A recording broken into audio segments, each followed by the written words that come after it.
gulufka ka xoreynta Soomaaliya kooxaha argagixisada ah ayaa saaka ku waabariistay weerar ay ciidamada dawladda iyo kuwa macawisley ku ekeeyeen fariisimo ay lahaayeen kooxda Al-Shabaab. wararka naga soo gaaraya gobolka Mudug ayaa sheegaya in ciidamada dawladda oo kaashanaya dadka deegaanka ay saaka gudaha u galeen magaalada Bacaadweyn ee gobolkaasi kadib markii la sheegay in Al-Shabaab isaga baxeen.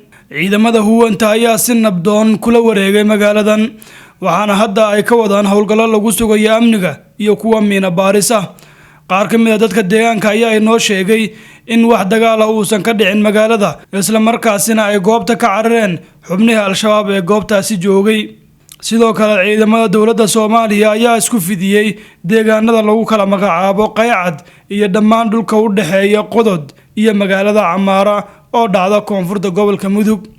dawladda Soomaaliya iyo Galmudug oo siyaabo kala duwan uga hadlay qabashada deegaanadan ayaa hambalyo iyo bogaadin u diray ciidamada dawladda ee aagaasi ku sugan.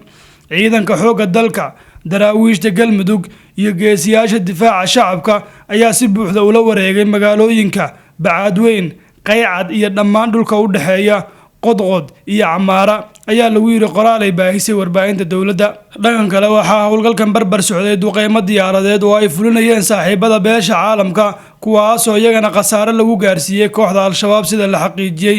xaaladda ayaa weli ah mid aad u kacsan, waxaana dhaqdhaqaaqyo iska soo horjeeda laga dareemayaa qaybo badan oo ka mid ah gobolada dhexe ee Soomaaliya.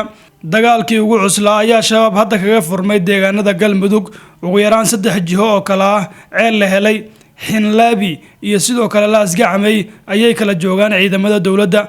deegaanadan iyo kuwa kale waxaa kooxda laga xoreeyay toddobaadkii aynu soo dhaafnay.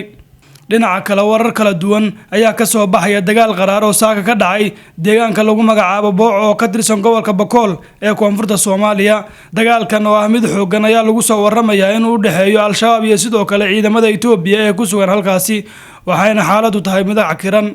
deegaanka lagu dagaalamayo oo lagu magacaabo Booco ayaa u dhow degmada Rabdhuure ee gobolka Baay, halkaas oo dhaqdhaqaaqyo xooggan laga dareemayay. wararka ayaa sidoo kale sheegaya in dagaalku uu yimid kadib markii Al-Shabaab wadada u gashay kolonyo ka tirsan ciidamada Itoobiya oo ku socday degmada Waajid, sidaasna uu ku qarxay dagaalku u dhaxeeya labada dhinac. ciidanka Itoobiya ee la weeraray ayaa lagu soo waramayaa inay ka soo gudbeen xuduudda u dhaxaysa Soomaaliya iyo Itoobiya, isla markaasina inta aysan gaarin saldhiggii ay u socdeen wadada loo galay.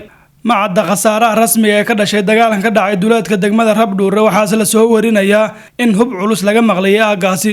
sidoo kale qaar ka mid ah dadka deegaanka ayaa laga soo xigtay in tan iyo salaadii subax ay maqlayeen hubka labada dhinac ay soo adeegsanayeen. Bakool ayaa ka mid ah meelaha ay ku xoogan tahay kooxda Al-Shabaab, waxaana sidoo kale ku sugan ciidamada dawladda iyo kuwa Itoobiya ee qaybta ka ah howlgalka ATMIS.